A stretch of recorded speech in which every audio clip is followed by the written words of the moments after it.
بسم اللہ الرحمن الرحیم۔ السلام علیکم viewers, welcome back to my YouTube channel. امید کرتی ہوں آپ سب خیریت سے ہوں گے۔ جن لوگوں نے میرے چینل کو سبسکرائب نہیں کیا ابھی تک، سب سے پہلے وہ میرے چینل کو سبسکرائب کریں، لائک کریں اور شیئر کریں۔ جی تو آج ہم پڑھیں گے کھانا کھانے کی چند سنتیں۔ سنت وہ عمل ہے، اگر کوئی بھی کام کرتے وقت اس کا خیال رکھا جائے تو اللہ تعالیٰ اس کام میں برکت ڈال دیتے ہیں، اور ایک سنت کو زندہ کرنا 100 شہیدوں کے برابر ثواب ہے۔ اس لیے ہر کام میں سنتوں کا خیال رکھنا چاہیے۔ اسی طرح کھانا کھاتے وقت بھی ہمیں کھانے کو سنت کے مطابق کھانا چاہیے۔ آج میں آپ کے ساتھ کھانا کھانے کی چند سنتیں شیئر کروں گی۔ کھانا کھانے کی پہلی سنت یہ ہے کہ کھانا ہمیشہ دسترخوان بچھا کر کھانا چاہیے۔ دوسری سنت یہ ہے کہ کھانا کھانے سے پہلے دونوں ہاتھ گھٹنوں تک دھو لینے چاہیے۔ کھانا کھانے کی تیسری سنت یہ ہے کہ کھانا ہمیشہ بسم اللہ پڑھ کر کھانا چاہیے۔ یہی کھانا کھانے کی دعا ہے۔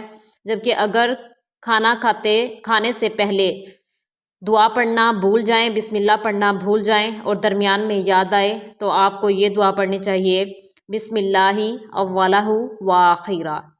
ٹھیک ہے۔ اس کے بعد کھانا کھانے کی چوتھی سنت یہ ہے کہ کھانا ہمیشہ دائیں ہاتھ سے کھانا چاہیے۔ پانچویں سنت یہ ہے کہ کھانے کی مجلس میں جو شخص سب سے زیادہ بزرگ اور بڑا ہو، ہمیشہ کھانا اس سے شروع کروانا چاہیے۔ کھانا کھانے کی چھٹی سنت یہ ہے کہ کھانا ایک قسم کا ہو تو اسے اپنے سامنے سے کھانا چاہیے، یعنی اگر ایک ڈش ہو تو اپنے سامنے سے کھائیں، اگر زیادہ ڈشز ہوں تو آپ کہیں سے بھی اٹھا کر کھا سکتے ہیں۔ کھانا کھانے کی ساتویں سنت یہ ہے کہ اگر کوئی لقمہ گر جائے تو اسے اٹھا کر صاف کر کے کھا لینا چاہیے، یہ بھی ہمارے نبی کی سنت ہے۔ کھانا کھانے کی آٹھویں سنت یہ ہے کہ کھانا ٹیک لگا کر نہیں کھانا چاہیے۔ کھانا کھانے کی نویں سنت یہ ہے کہ کھانے میں کوئی عیب نہیں نکالنا چاہیے، جیسا بھی کھانا ہے آپ خاموشی سے کھا لیں۔